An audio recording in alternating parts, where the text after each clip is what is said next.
Hi, my name is Kumud Kishore, and in this video, we are going to discuss one important topic, India's space exploration.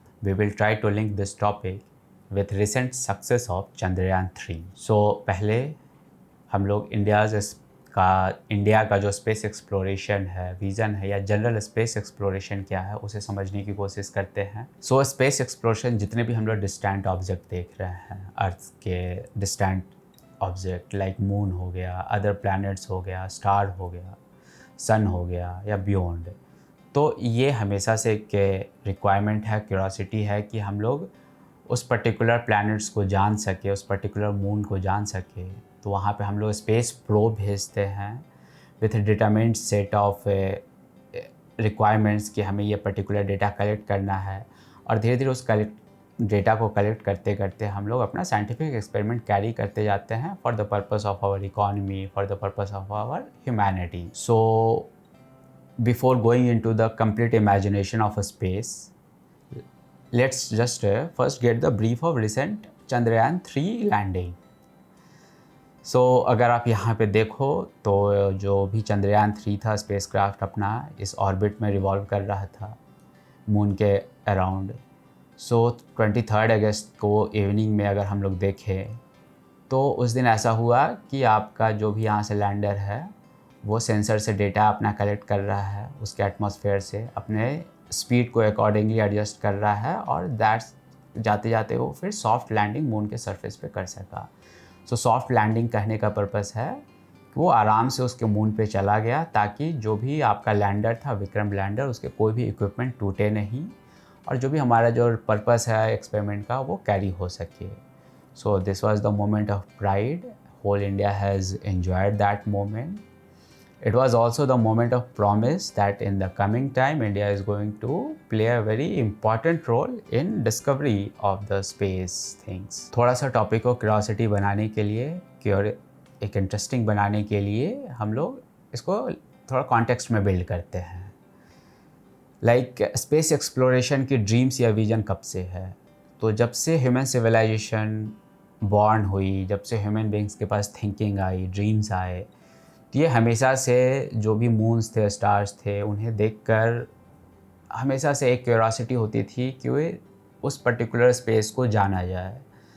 और आज अगर हम लोग देखें तो आज हम लोग इस पोजीशन पे है कि जो हमारी ड्रीम हुआ करती थी आज से 2000 साल पहले, आज हम लोग अपने स्पेसक्राफ्ट भेज पा रहे हैं to know the climate of the place, to know the soil of that place, so that हमारा जो भी विज़न है, फ्यूचर है, माइट भी कल ह्यूमन बीइंग को हम लोग वहाँ भी ट्रांसपोर्ट कर सकें। ऑब्वियसली ये जो भी डेवलपमेंट है, ड्रीम्स है एंड ऑल दिस थिंग, इसमें एक साइंस का बहुत बड़ा रोल है। So let's just discover this science. So आज से 400 साल पहले अगर देखें तो न्यूटन के मन में एक सवाल था, like if Apple is falling on earth, why this moon is not falling on earth. और ये आपका सवाल एक तरीके से देखा जाए तो साइंस का जन्म है, क्योंकि अगर मून है, जो प्लैनेट है, अपने जगह पे रोटेट कर रहा है, रिवॉल्व कर रहे हैं, बट फॉल बैक नहीं कर रहा है, इट मीन्स कि वहाँ पे कुछ फोर्सेस हैं जो उन्हें होल्ड कर रहा है, कुछ मैकेनिज़्म है। तो उन सारे मैकेनिज़्म को हम लोग डिस्कवर करते गए। जैसे जैसे डिस्कवर करते गए तो हमें एग्जैक्टली पता चला कि मुझे कितना एनर्जी चाहिए होगा एक ऑर्बिट में रिवॉल्व कराने के लिए। तो ये सारे बिट्स एंड पीसेस, सारे फोर्सेस, एनर्जी के लॉज जोड़ते जोड़ते आज हम लोग इस पोजीशन पे हैं कि अपना लॉन्च व्हीकल से हम लोग स्पेस मिशन भेज पाते हैं। लाइक चंद्रयान 3 में आपका जो लॉन्च व्हीकल यूज़ हुआ है that is vehicle mark 3। Of course now come to the general topics, हम लाइक कि Chandrayaan success and India's global position. So लोग जो भी हम लोग स्पेस एक्सप्लोरेशन करते हैं या साइंटिफिक डिस्कवरी करते हैं, इसका बेसिक पर्पस होता है कि हम लोग ह्यूमैनिटी को कैसे कंट्रीब्यूट करें। और इसमें सारे कंट्रीज़ जो होते हैं वो आपके अपनी कैपेसिटी के हिसाब से रिसर्च करते हैं, डेटा कोलैबोरेट करते हैं और एक साइंटिफिक एक्सपेरिमेंट को प्रोसीड कराते हैं। और ऑब्वियसली ग्लोबल रिलेशन, हम लोग जैसे जैसे ग्लोबल इश्यूज़ पे कंट्रीब्यूट करते हैं तो एक पर्टिकुलर कंट्री का पोजीशन भी इम्प्रूव होता है। तो अगर आप देखें तो ये जो सक्सेस ऑफ चंद्रयान 3 है, इससे इंडिया का ग्लोबल पोजीशन काफ़ी ज़्यादा इम्प्रूव करने वाला है, क्योंकि India is the 4th country जिसने मून पे सॉफ्ट लैंडिंग अचीव की है। इसके पहले यूएसएसआर एंड चाइना ने अचीव की थी। Also India is the first country जिसने मून के साउथ पोल पे लैंडिंग अचीव की है। और अगर हम लोग ग्लोबल लेवल पे देखें तो अभी स्पेस एक्सप्लोरेशन प्रोग्राम में क्या चल रहा है, लाइक एक है आपका आर्टेमिस एकॉर्ड। ये यूएस के द्वारा लीड की जा रही है, बहुत सारे कंट्रीज़ इन्वॉल्व है, जिनका एक टारगेट है कि 2025 तक हम लोग ह्यूमन बीइंग को मून पर भेज सके। रिसेंट डेवलपमेंट में एक रसिया का भी मून प्रोग्राम था, मून स्पेस प्रोग्राम था लूना 25, बट ये सक्सेसफुल नहीं हो पाया, ये क्रैश कर गया। सो दिस ऑल्सो शोज़ कि अभी आने वाले टाइम पे इंडिया बहुत बड़ा रोल प्ले करने जा रहा है मून एक्सप्लोरेशन और फर्दर स्पेस एक्सप्लोरेशन में। फिर आपका जो चंद्रयान 3 का डेटा है वो काफ़ी ज़्यादा इम्पॉर्टेंट होने वाला है, क्योंकि ये साउथ पोल के मून के आपका सॉइल है, सब सॉइल है, एयर है मून के सरफेस के नियर, इन सारे डेटा का फिज़िकल का प्रॉपर्टीज़, केमिकल प्रॉपर्टीज़ या थर्मल प्रॉपर्टीज़, इन सारे डेटा को वो आपको अर्थ पे ट्रांसमिट करेगा। So now advancing Indian technology. So अगर हम लोग एक स्पेस मिशन को सक्सेसफुली अचीव कर पा रहे हैं, लाइक चंद्रयान को अचीव कर पा रहे हैं, तो ऑब्वियसली ये एक टेक्नोलॉजी के एडवांसमेंट से हुई होगी। तो अब हमें थोड़ा सा ये समझना है कि ये टेक्नोलॉजिकल एडवांसमेंट अगर हाई लेवल की है तो इसके पीछे इंडिया का कितना एफर्ट रहा, कैसे कैसे इंडिया यहाँ तक प्रोग्रेस किया। तो अगर आप देखें तो इंडिया का जो स्पेस प्रोग्राम था, पहले जो इंडिया का स्पेस प्रोग्राम था वो ज़्यादा चैलेंजिंग टास्क पे नहीं था। वो सिंपल लाइक कि अर्थ ऑब्जर्वेशन सैटेलाइट्स और रिमोट सेंसिंग सैटेलाइट में यूज़ होता था। अर्थ ऑब्जर्वेशन सैटेलाइट कहने का मतलब है कि अर्थ पे रिसोर्सेज कहाँ पे, उनके एक्सप्लोरेशन में। रिमोट सेंसिंग आपका थोड़ा सा जैसे बोल सकते हैं कि नेविगेशन सैटेलाइट बिल्ड करना हो, या जो भी रिमोट सेंसिंग भी आपका रिसोर्स फाइंड आउट में ही यूज़ होता था। बट अभी अगर आप देखो तो चंद्रयान 3 लाइक आपने मून पे जो सॉफ्ट लैंडिंग कराई है, तो ये एक एडवांस टेक्नोलॉजी है। लाइक कैसे? सो अगर हम इसके बेसिक कॉम्प्लेक्सिटीज़ में जाएँ तो एक चंद्रयान 3 जैसे मिशन को सक्सेसफुल बनाने के लिए हमें किस चीज़ की ज़रूरत पड़ेगी? तो सबसे इम्पॉर्टेंट है कि हमारे पास एक रोबस्ट लॉन्च व्हीकल होना चाहिए, तभी आप वहाँ पे भेज पाओगे। फिर एक अच्छा ऑर्बिटर सिस्टम हो जो वहाँ के ऑर्बिट पे प्लेस कर सके।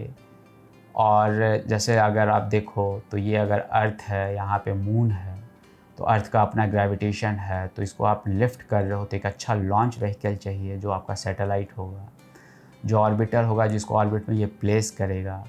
और एक रोबस्ट लैंडर सिस्टम, कहने का मतलब कि इस ऑर्बिट से आपका जो लैंड निकलेगा वो एग्जैक्टली उसके सरफेस पे जाए एफिशिएंटली, जो भी आपका डिस्टेंट ऑब्जेक्ट है। और उस लैंडर में आपका एक इम्पॉर्टेंट चीज़ होगा, that is called rover. So rover क्या है? रोवर जो भी है, रोवर के ऊपर सेंसर्स लगे होंगे, इमेज टेक्नोलॉजीज होंगे, कम्युनिकेशन टेक्नोलॉजी होंगे, ताकि वो वहाँ के सरफेस पे, मून के सरफेस पे जो सॉइल का डेटा होगा, क्लाइमेट का डेटा होगा, उसको ऑब्ज़र्व करे और आपको अर्थ के ऑब्जर्वेटरी सेंटर पे ट्रांसमिट कर सके। सो अगर आप देखो तो ये है आपका लैंडर, विक्रम लैंडर जो चंद्रयान 3 में यूज़ हुआ था। ये देखो आप, ये छोटा सा जो भी है ये रोवर है। तो इसी रोवर में आपके सारे जो भी ऑब्जर्वेशन के इक्विपमेंट है वो स्टडेड है। तो ये जो robust lander system, rover system और जो भी हम लोग भेज पाए चंद्रयान 3, तो ये डेवलपमेंट के पीछे ऑब्वियसली एक progressive realisation of the hard work है। लाइक कि आपका चंद्रयान 2 लैंडर जब क्रैश किया था तो उस सारे डेटा को यूज़ करके इसरो ने इस बार का जो लैंडर सिस्टम बनाया था वो काफ़ी रोबस्ट सिस्टम था। लाइक इस बार इसरो ने 21 सब सिस्टम जो था उस लैंडर सिस्टम में, उनमें चेंजेस किए थे। इस बार की कंडीशन ऐसी थी कि अगर एक भी सिस्टम फेल करती तो भी वहाँ पे इसरो के लैंडर सिस्टम में बैकअप था कि वो सिस्टम को फिर टेक ओवर करता और मिशन को सक्सेसफुल बनाता। ये लैंडर इतना पावरफुल है, या लैंडर इतना सही है अभी के टाइम पे कि जो अभी कमिंग जो जापान का मून एक्सप्लोरेशन मिशन है, that is lunar polar exploration mission, इसमें आपका इसरो का लैंडर यूज़ होने वाला है। और इन फ्यूचर जापान का जो स्पेस मून का जो प्रोग्राम है और इंडिया का इसरो का जो मून का प्रोग्राम है, ये दोनों कोलैबोरेट करके मून सरफेस पे वाटर आइस का स्टडी करेंगे, साउथ पोल के वाटर आइस का। तो अगर आप देखें तो ये सारी डेवलपमेंट ये दिखाती है कि इंडिया की कटिंग एज टेक्नोलॉजी भी आज के डेट में काफ़ी एडवांस हो गई है। और ये एडवांसमेंट ऑफ टेक्नोलॉजी एक आपका अपॉर्चुनिटी है कि जो अब difficult task of the space exploration है, लाइक कि सोलर सिस्टम के जानना, प्लैनेट्स को जानना, प्लैनेट्स के बियॉन्ड जानना, या स्पेस का मैकेनिज़्म समझना, तो ये जो डिफ़िकल्ट चैलेंजेस है अब वो इसरो ले सकता है, क्योंकि इसके पास जो टेक्नोलॉजीज़ हैं वो काफ़ी रोबस्ट हैं, जो स्पेसक्राफ्ट स्पेस मिशन को भेज सकता है। सो एक बार हम लोग थोड़ा सा इस चीज़ पर नज़र डालते हैं कि अदर एरियाज़ ऑफ एक्सप्लोरेशन क्या होगा, लाइक कि इंडियाज़ का जो भी आप स्पेस मिशन है उसमें एरियाज़ ऑफ एक्सप्लोरेशन क्या होगा। सो अभी तक अगर हम लोग देखें तो स्पेस मिशन कैसे समझे, स्पेस मिशन ऑब्वियसली एक डिस्टेंट स्टार्स है, ऑब्जेक्ट्स है, उनके क्लाइमेट के बारे में जानना है। उनको जानने के लिए हमें टेक्नोलॉजी बिल्ड करना है जो अर्थ से उनके ऑर्बिट में भेज सके, उनके सरफेस पे लैंड करा सके। तो ये सारे डॉट्स हमें इम्प्रूव करते जाना होगा, तभी हम लोग ज़्यादा अचीव कर पाएंगे, ज़्यादा डेप्थ में जा पाएंगे स्पेस एक्सप्लोरेशन के। तो इसी एरियाज़ ऑफ स्पेस एक्सप्लोरेशन जो आने वाले टाइम पे इंडिया का अच्छा खासा कंट्रीब्यूशन होने वाला है, वो सारे ये हैं, like Mars orbiter mission, like India ने ऑलरेडी भेज चुका है मार्स के ऑर्बिट में अपना स्पेस मिशन, जो कि वहाँ के एटमॉस्फेयर का डेटा कलेक्ट करता है। एक कमिंग है आपका स्पेसक्राफ्ट आदित्य L1, जो कि सन के सोलर एटमॉस्फेयर, जो सन का जो एटमॉस्फेयर है उसके बारे में स्टडी करेगा। फिर स्पेस में काफ़ी सारे जो भी कॉस्मिक रेज होते हैं, एक्स रेज होते हैं, तो उनको स्टडी करने के लिए इंडिया ने स्पेस ऑब्जर्वेटरी की भी प्लानिंग कर रखी है।